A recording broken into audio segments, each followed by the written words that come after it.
When we stand in congregational prayers, we not only get closer to God, but we get closer to each other.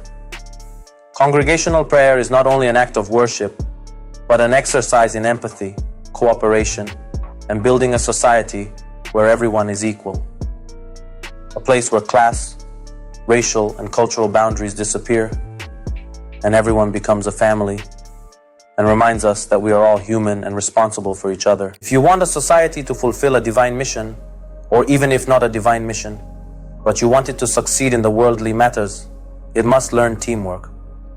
Have no doubt about the necessity of teamwork and organization. Many football teams lack standout players, yet as a whole, the team is strong.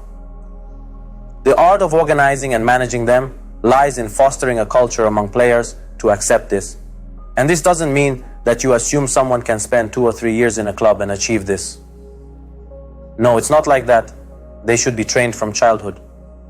If they aren't raised this way, it's useless, and if they obey out of mere fear or force, eventually, in another place or another team, they will rebel. Unfortunately, individualism is prevalent in our culture, contrary to the religious teachings we were given. For example, the orderliness in congregational prayer is of utmost importance. You are not allowed to precede or lag behind the prayer imam. Here, you are trained to always align yourself with that organization and its leader.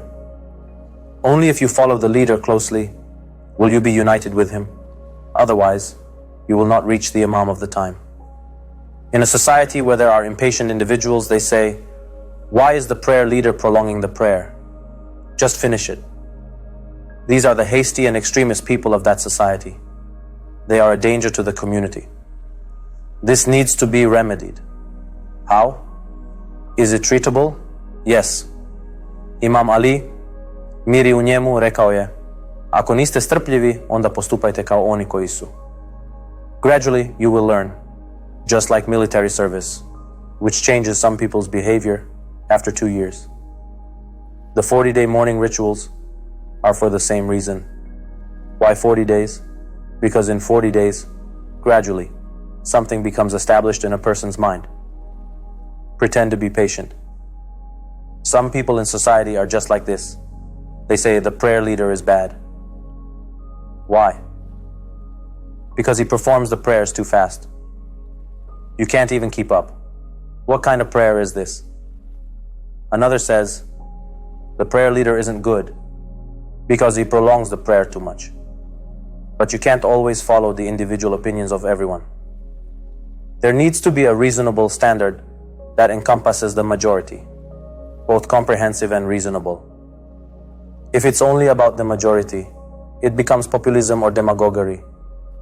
But if it includes both the majority and reasonableness, it becomes true religious democracy. This is a very important point. Don't take it lightly. Imam Ali, miri u njemu, vidio to. When polarization emerged, the killing of caliphs became common.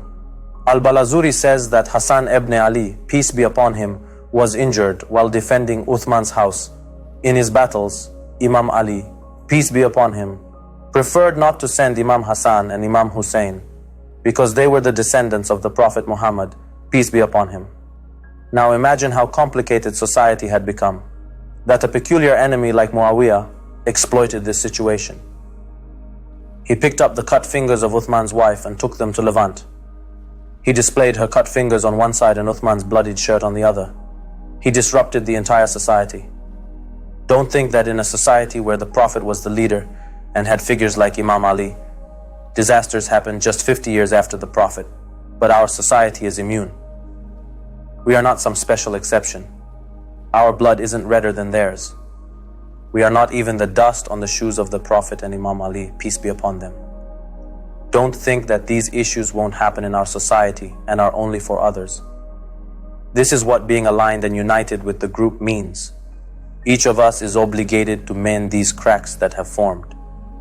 In the early Islamic society, things reached a point where Imam Ali cried out in frustration. At one point he said, "You've become like a patched up garment. I sew it up in one place and it tears in another." Why? Because the elements that create cohesion in a society have been lost. You can't keep oil and water together. No matter how much you mix them, they will separate again. The issue is the Qibla. The direction of the society should be towards God. It's not just sitting together, rather we are in rows facing a common direction. The direction is important too. Which direction is your Qibla? Not a little bit more to the right, nor to the left. This means the direction matters. If the direction isn't right, you might see the goal slightly off to one side. 1 centimeter of deviation from the path is very insignificant. But over 10 kilometers, the distance becomes very great. The slightest deviation from the Prophet's direction in early Islam produced something like 1,s, 1,s, 1,400 years later. That society must have a divine direction and approach. Take on the color of God. What color could be better than this? Take on the fragrance of God. Let the taste of your words be divine. Your worldview must be divine and monotheistic. Monotheists only see God. They don't seek to flatter others. They don't seek attention. They worship Him only. They seek no one else. The God whom we need at every moment and who is constantly creating a new creature. Whatever is in the heavens and the earth calls upon Him, and at every moment He is engaged in new acts of creation. In the very moment a new event occurs, He can turn it around. Take on the color of God. The God with whom you say, I am always connected, because I constantly need Him, because new events are always on the way. The earthly life of the people brings them closer to God. Their actions will be for the sake of God's countenance. Vaj refers to the face of a person, because it is by the face that we recognize someone. An audience is someone with whom you converse, you deliver sermons to. You noble ones are now sitting before me, because at this moment, this is the center of attention. The society must work for the sake of God. What is our common aspect? We are all connected to one source of energy and one center of focus, and anything that distances us from our God is shirk. Even if it is the prayer itself or its words. A society that is for God. Does your neighbor need to see it? What difference does it make? If you see trash in the stairwell of your apartment, you'll pick it up. Does it need to be showed off? Yesterday, I picked up that trash. I did this. I did that. What did you do? If you did it for anything other than God, you were so foolish. If you did it for God's sake, why are you telling me? How many people destroy their own rewards like this? They spend millions on good deeds, but ruined it by boasting about it, because it wasn't for God. The Prophet Muhammad, peace be upon him, says, purify your heart. So even a small act will suffice you. It will be enough for you. It will fill your hands. I need no defender other than God. Support God's cause, and He will stand before you. But deep in my heart, do I really believe God's power is greater? The Holy Prophet raised the hand of Imam Ali, peace be upon him, and said, O God, support anyone who supports this man. This prayer is accepted. This belief must be established in society. Whoever is with God, God is for them. If a society doesn't remind its people of God, it is not divine, even if they pray. That society is not Islamic. Rather, it is a society of Muslims. A group of Muslims has gathered, but it's not necessarily an Islamic society. If you knew the impact that a character connected with an audience could have, you'd be afraid to watch certain things. It's no longer in your control. Neural pathways are formed. You can't stop it. Stay and build your society. If you don't build that society, it will ruin your children. Then you'll spend all day and night struggling with that society. Help others so that God has a reason to help your child through someone else. Have a give and take relationship with God. First, help a neighbor, a relative, a friend. Each of us has an impact on society.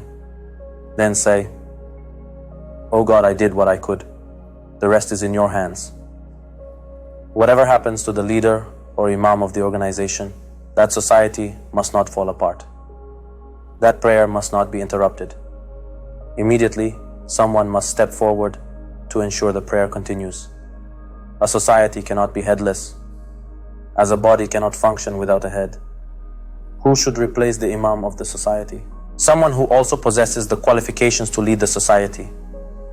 The one who is the most deserving in that group of people. In that society, the one in the first row, and after the imam of the society, is among the best. The officials of a society must be among the best. Seeing them should remind the people of God. The person people say about him, he is the best for this position. They should say, as long as this person is there, why should I take any responsibility? They should sleep soundly at night, knowing that such a person is in charge. This is the case in a Mahdavi society. The one who serves as the minister of Imam Mahdi, peace be upon him, is the second most virtuous creation of that time spiritually. Why? Because that society is for the sake of God's countenance. He should meet all the necessary standards. The progress indicators in that society might not match the recruitment methods of us now. There, the most honorable people before God are the most pious among them. Competence, commitment, and expertise are important. If someone prays all day and night, but doesn't have any expertise and takes on responsibility, they will tarnish the reputation of God and the Al-Bayt with their incompetence. But if the ineffective person is irreligious, only his own reputation is damaged. We must not let unnecessary distractions derail the main path of society. When a group stands in congregation, they are unaffected by rumors and trivial matters, even if someone makes noise or a child runs around. The focus remains on the leader. Don't let the enemy's psychological operations distract you. I need to tackle the last opponent. The competition has been set up for the last person. If you look at the first opponent, your strength will diminish completely. The key is not to lose sight of your life's purpose. There will be noise and commotion around this society. The Quran states that one of the traits of those who form a Mahdavi society is that the blame of blamers does not frighten them. The Holy Quran, Surah 5, verse 54. The intention which is for God continues its work. Adapt to realities. If a society has no main goal, it will lose.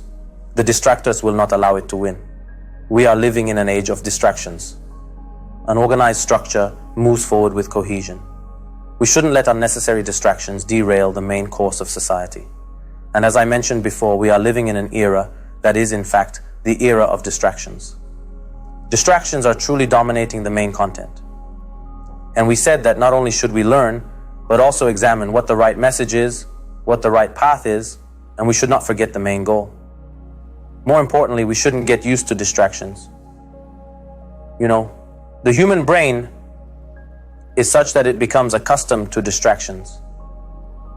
You've seen it yourself. For example, you open some of social media apps without any reason.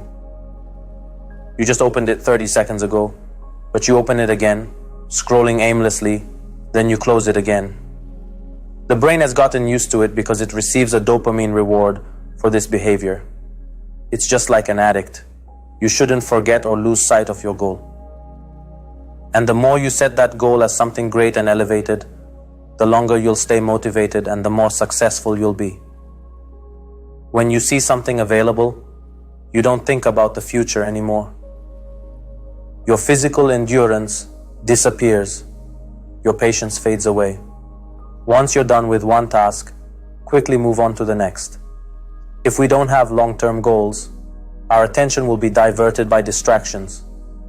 Just like racehorses, you need to cover the sides of your eyes. Don't pay attention if you want to succeed. If a congregational prayer is held next to a mosque and it causes division and fragmentation, that prayer is not permissible. Or if there's a congregational prayer, but some are doing something else next to it, what will people say? What is the purpose of this? What lesson should we take here? The principle in any organization and society should be to avoid division and fragmentation, to avoid discord. If because of our behavior, an opportunity is taken away from the Ummah and the divine community, God will not forgive us. How will we answer for this in the hereafter? This is why the principle must be preserved. If we constantly keep dividing the community into pieces, nothing will be left. This is the enemy's strategy: divide and rule. When a society is torn apart, changed, fragmented, and broken into pieces, the taste of the people changes, because each fragment starts producing content from its own perspective. That's when you see that brothers become enemies with each other. If in a society the element of unity and that connecting thread is lost, the beads will scatter and fall apart. At that point, you can't gather them back together. We all have seen mosques, which should be centers of unity, turn into a war zone. Between the mosque's center, the imam, the board of trustees, and the mosque's basij, it's like a world war. Groups unite against another group. It's chaos. Then we say, why don't people come to the mosque? Why would they? Since there is no understanding of the collective purpose within the organization. A person who has a frontal understanding of their society and of their organization doesn't get caught up in conflicts with their own people. Or at least they understand when it's time for settling scores. They must realize why they've lost their abilities. Because their foundation isn't based on an organizational one. Their perspective isn't a frontline perspective. Their understanding isn't a frontal understanding. They don't understand that the enemy, with all the power, has come and is taking our children to who knows where. People who pray individually in a corner when the congregational prayer is being held, if this act leads to weakening the congregational prayer and disrespecting or insulting the imam of the congregation, whom the people trust for his fairness, then his prayer is not permissible. I'm talking about the rules of prayers for you. What is congregational prayer? It is a symbol of the organizational front of the Shia Islam, which was presented in the congregational prayer of the allegiance to the Imam Ali, peace be upon him. Individual and arbitrary actions emerge in society that deal a severe blow to that society. And who are these actions coming from? The religious people. We've seen enough cases where individualism in an organization has destroyed that organization. It has ruined the reputation of the organization. There have been plenty of individual and arbitrary opinions in various matters that have caused a society to fall into isolation and fragmentation. From his perspective, they're doing the right thing. He says, I'm doing the right thing. I'm saying the right words. I'm encouraging people to the righteousness. Because they don't understand organizational work. If they did, they would understand that what might seem like the right individual action could actually be wrong in organizational work. Not every correct or beautiful individual action is necessarily the right thing to do within an organization. These are dangers. These are catastrophes. For a country, this means it has become the culture of the country. We must think about it. We must do something. From schools, from kindergartens, from homes. We should implement the concept of merit, definition, and encouragement in organizational work. Honestly, if we sit for even 10,000 more years, there will be no news of the reappearance. When it is said that awaiting is an action, it means we must do something. The fact that congregational prayer is highly recommended means that it must be a collective effort. In the Dua Nudba for Imam Mahdi, peace be upon him, when we get to the point of lamentation, it says, is there anyone to help? That is, let's cry together. Crying alone is of no benefit. Let's gather and cry together. One of the laws of prayer is that you must fill the front rows first. If you see an empty spot, the rules say go and fill it. One question.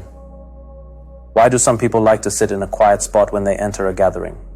Have you noticed? They go and sit at a distance. They find a chair that is far away. The more distance, the better. By the way they sit, you can tell their anti-organizational mindset. Organizational people have a spirit of connection and bonding with others. Why? One reason is that it's their nature. It's their culture. Another reason is that they have positive experiences from this behavior. Organizational people are armed with verbal communication skills and key phrases for connecting. When someone wants to break the ice with another person, have you noticed they know exactly what to say? They are unity builders. They find a common thread among people, bringing everyone together. Gather 20 people, and they will find a way to connect them with each other. This is one aspect. They are experts at finding common grounds. A person who cannot identify commonalities within a group is not useful. They should never be given any responsibility. Such a person will ruin something. When the design is not well thought out, there is no foundation. People with weak foundations, unfortunately, take on political and cultural responsibilities. The result is this situation. They think they're doing the right thing. No, they're causing damage. The characteristics of an organizational person are evident in their actions. This person can't eat alone. They are cooperative, charitable, and always ready to help others. When they are in a situation, they can't avoid helping. They can't refrain from doing good. They can't sit idle. They want to fix things, improve a situation. Come on, get up. Let's help and make this right. This person is a reformer and corrector, so he can claim awaiting the appearance of Imam Mahdi, peace be upon him, the best of all reformers. God is with these people. Imam Mahdi, peace be upon him, is looking for these people. Our system must search for these people. When it is said to fill the rows in congregational prayers, it means to be a unifier, form the community quickly. The front row is important in a congregational prayer. In a godly society, and when I say this, I mean any organization should be like this. The leaders and the initial core must be the best. There should be competition. You should race to reach something precious. When it's said that if people knew how much reward there is in the front row of prayer, they would fight for it. That's what it means. It means a person should strive to compete in serving the organization and the Islamic community. Compete in establishing and performing prayers together. If the mindset of a society is purely consumerist, consumerism means I only benefit and consume. For example, you might be invited to a gathering, a celebration, a carnival, whatever it is. You see someone hasn't brought much, but they have a box of dates in their hand, helping out and offering it to others. Then you see someone pushing a stroller, helping others. Where do you see this kind of culture? In our Bain walk. As it said, love for Hussein, peace be upon him, gathers us. All of you gather around Imam Hussein, peace be upon him. And I swear by God, Shia, Sunni, or even non-Muslims, it doesn't matter anymore. If you are a good human, you will love Imam Hussein, peace be upon him. He can bring all people together. He is the master of the free people of the world. When you see from the farthest corners, from Gandhi to Charles Dickens and beyond, they are in love with him. They took him as a role model. How can one not love him? He has spoken to human nature. This should be the spirit of a person who follows Imam Hussein and Imam Mahdi, peace be upon them. A true Shia must be a unity builder. They should gather people around. The recommendation to greet one another after prayer. When the prayer is finished, it's good to say salam to each other. Say, may your salat be accepted, and shake hands with one another. Everywhere, you see the spirit of such people. It is said, if you see someone not making space next to them in prayer, it's a sign of hypocrisy, or those who for any reason stand and expect someone else to greet them first. It's a sign of hypocrisy. Only the degree of hypocrisy differs. Some say, it's a child. They'll get spoiled, let them greet first. Question: why did the Prophet, peace be upon him, use to greet children first? Do we understand more, or did the Prophet? A hypocrite waits for others to be the first to extend their hands.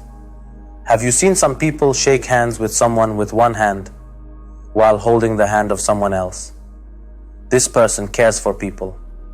An organizational person has high public relations skills. They connect well. A smile never leaves their face. This person strives to solve others' problems. If they can't solve it themselves, they introduce them to another contact. They just want to make connections. This person is a flow of energy. This person is not stagnant. This person is not a swamp. They bring good news to others. They bring benefits. They are beneficial to the people. They would say, for example, by the way, did you know if you do this, it'll cost you less? By the way, did you know it's better to invest here? They don't keep things to themselves. They're not stingy. If they read a good book, they introduce it to people. They buy the book and say, come on, let's read it together. Why? Because they want to spread goodness. This person shines like his imam. They want to spread goodness. They are like a bubbling spring. Do you know that the Al-Bayt are described in the Quran as refreshing springs of water, pure and clean water? And those against them have been likened to the muddy and dirty water, who they want to spread corruption. Look at the vibrant spring of Arbayan. In Arbayan, people become generous. They radiate light. Their goodness reaches everyone in whatever way they can. In a war-torn country, an organization forms, and you're amazed. Someone offers food, or if they can't give food, they hand out tissues. If the tissue isn't theirs, it belongs to someone else, but they hold it for them. If someone doesn't have anything, they, for instance, stand in line for others, or they just stand over people and shade them from the scorching sun. It's Imam Hussein, peace be upon him, who instills this collective spirit, brings it to life, the messianic breath of Imam Hussein. A person with high public relations skills, someone who's aware and mindful, evaluates all aspects of the situation. So, a key trait of an organizational person, while having high public relations skills and the ability to attract others, is also being able to say no firmly.